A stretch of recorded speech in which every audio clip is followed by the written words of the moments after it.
If you aren't waking up at 4 a.m., jumping in your ice bath while staring directly at the sun to jumpstart your circadian rhythm, followed by a 17-minute sauna where you listen to Andrew Huberman on 3x speed before going inside, slamming back 28 supplements that you don't even know what they do while drinking your bulletproof coffee underneath a fancy red light therapy system that you're still financing because they're so damn expensive, then how on earth are you going to be successful? Obviously, I'm being sarcastic, which is how I operate about 50% of the time, but it sets the context for this video. See, one of the distractions of the modern world that holds back smart, ambitious people like yourself from achieving what you want is the distraction, or should we call it the trap, of over-optimization. The thing is, we want to be optimal. And if you look at the definition, or at least one of the definitions of the word optimal, it means to be most favorable or desirable. And I don't know about you, but I definitely want to be those two things. But the problem is that many productivity, personal development, biohacking addicts are obsessed with optimization in a way that actually makes them less optimal. What do I mean by this? Well, let's look at a fictional character named Luke. And if your name's Luke, then hey, you might be this person. I don't know. Luke is a freelance web designer. He works from home. He does pretty well for himself. His life is comfortable, but he feels like he's lacking something. He's lacking some purpose in life and some drive. He wants to do something else, but he's not entirely sure what that is yet. So there's something off. There's something in Luke's life that doesn't feel right.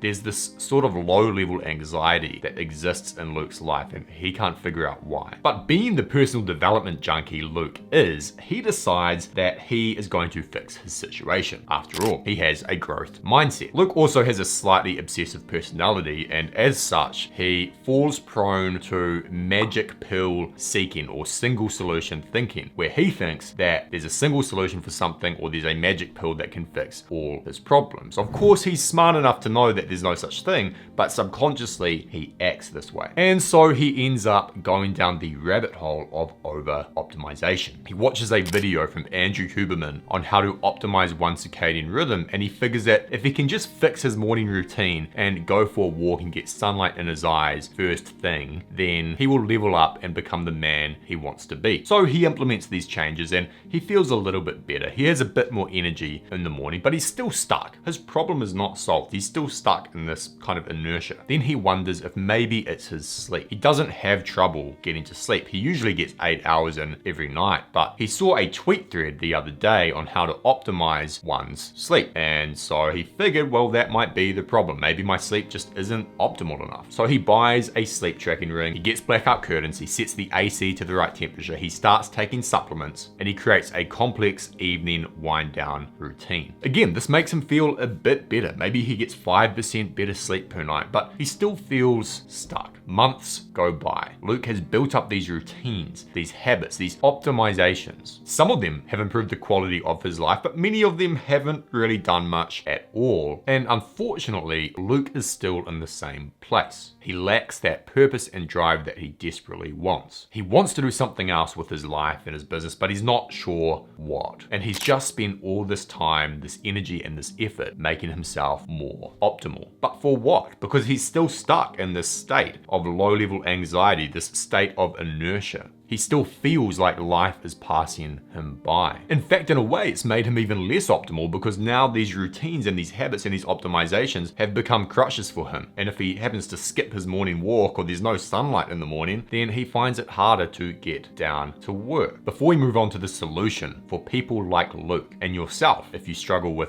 the same thing, I want to mention something, and that is that optimization is not a bad thing. None of these optimizations that Luke has done are bad. Andrew Huberman is right about the circadian rhythm. You should get sunlight first thing in the morning, and it's not a hard thing to do, so you might as well do it anyway. Optimizing your sleep environment and your schedule is a good thing. And some of these optimizations, like getting sunlight in the morning or say taking a vitamin D supplement, have such a high return on investment and involve very little effort that they are worth doing regardless of where you're at or what your goals are. But the issue for Luke is the frame that he is acting out of. See, Luke doesn't have a clear goal in mind. He doesn't doesn't know what path he's on. And so he keeps optimizing for the sake of optimizing, hoping subconsciously that the next optimization he makes will kick him out of inertia and revitalize his passion, purpose, and drive. He's in a constant state of getting ready or preparing for something, but never actually doing what's important. He's like the biohacking addict whose business is on the decline because they're not sitting down and doing the work that needs to be done because they're too busy over-optimizing. He's like the second brain disciple who takes endless amounts of notes on what they consume and builds this complex, impressive note-taking system, but never actually produces anything with it. The frame that Luke is acting from, and maybe you're acting from it as well, whether you realize it or not, is one where optimization is the goal. But there's a better frame to act from. The frame you should act from is this. Number one, you are building a strong mental and physical foundation so that you can achieve the goals you want to achieve. And two, you are then implementing high return on investment optimizations to help speed up your journey towards your goals and increase your chances of success. You need to build a strong foundation. Imagine a pyramid. Optimization sits at the very top. Unfortunately, most people try and skip straight to the top because optimizations are often attractive and fancy. It's much cooler to go and buy a red light therapy device than go to the gym and put in hours of work every week. But optimizations make little sense if you haven't yet built or aren't yet building the foundation. The foundation gets you 80 to 90% of the way there, and then all these little optimizations will take you to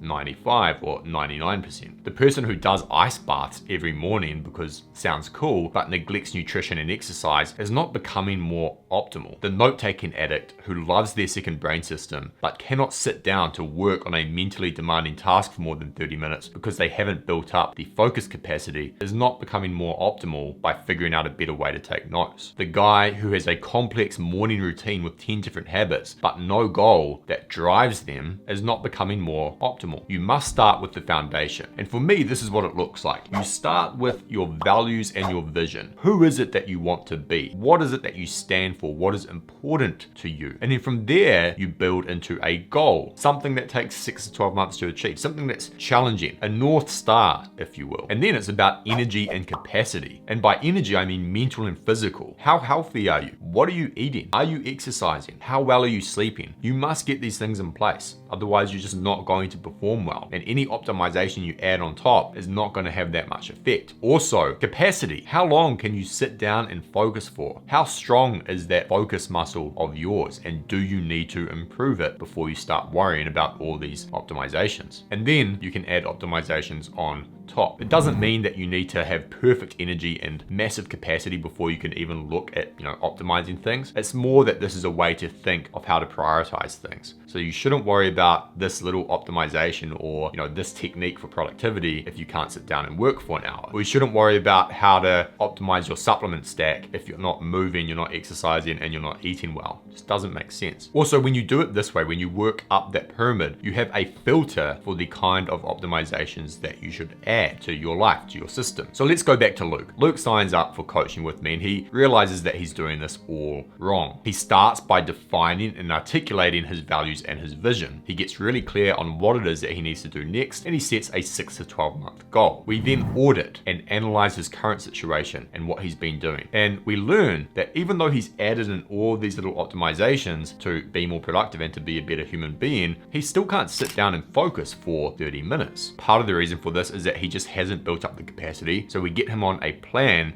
that progressively builds that capacity. He also doesn't exercise that often, and so his energy levels are quite low, and he tends to have a sugar-laden breakfast, which certainly doesn't help. So he implements these foundational changes to his routine. These are fixes, they're not optimizations. Finally, after a few weeks, Luke is doing a lot better. He's more energized and passionate than ever before, and he wants to ramp things up. He wants to become even better than he currently is. Now is the time to add in some optimizations. Luke notices that while he can focus for a good few hours in the morning, his afternoons are a hit or miss. So he decides to make some optimizations. He decides to move his exercise time to midday to noon so that he can break up his day, and he also cuts back on his caffeine intake to avoid the afternoon crash. These aren't necessarily fixes, they're tweaks. And the new Luke sees these optimizations as tweaks, not fundamental fixes. They are high return on investment, low effort things that do make a difference, but the foundation is already in place. Luke is now optimizing in a way that is goal oriented. It's about how can I get more hours out of my day? How can I avoid the afternoon crash? Well, maybe I'll try this. So he's optimizing towards that goal instead of just adding in random stuff that he's seen on Twitter or YouTube. 2 points to wrap up this video. The first, obsession will take you much further than optimization ever can. If optimization was the missing link, which it is not, then how do you explain people who achieve great things but are like extremely suboptimal? You think Hemingway woke up in the morning, pounded back 60 supplements, fasted for 27 hours a day, and took an ice bath every 3 hours? No, he was an alcoholic. He was extremely suboptimal, but he still did great work. Warren Buffett has a terrible diet as far as I know, and he's richer than you or I ever will be. And everyone knows that guy who's like quite overweight and unhealthy, but just has seemingly limitless energy. Now, that's not to say that you should become an alcoholic like Hemingway or have a diet like Warren Buffett's. They succeeded in spite of those poor habits. But it is to say that when you are obsessed, when you have a clear vision and purpose, and when you are ruthlessly consistent, you will get things done regardless of how optimized you are. Get a bad sleep? Fine, you still work because you're obsessed. Ice bath too warm? Fine, you don't care. You're obsessed. You still get to work. You don't use your optimizations as a crush. If your day doesn't go to plan, you can still mentally get in the right headspace and get the important work done. But here's the thing, if you can combine both obsession and optimization and get that foundation right, then you become an absolute killer. You can be superhuman. Obsession and nutrition dialed in, your energy levels are insane. Obsession and exercise and routine dialed in, you feel even better. So it's not obsession or optimization, it's both. But if you had to pick one, pick obsession. The second point I have to make, because otherwise someone in the comments is going to say it and they'll be like, oh, well, you didn't mention this or you forgot to say this. Well, look, some optimizations are so easy to make and have such a high return on investment that they should be made regardless of where you're at in that pyramid, regardless of whether you know what you're doing or whether you have a goal or not. To give you an example, let's say you've started lifting weights. Well, what you shouldn't do is try and over optimize everything and find the perfect workout plan and blah, blah, blah. That's just going to hold you back. But you should probably take creatine because it's a well-studied supplement. It has upside with very little downside, and all it takes is like 1 spoon, put it in your water,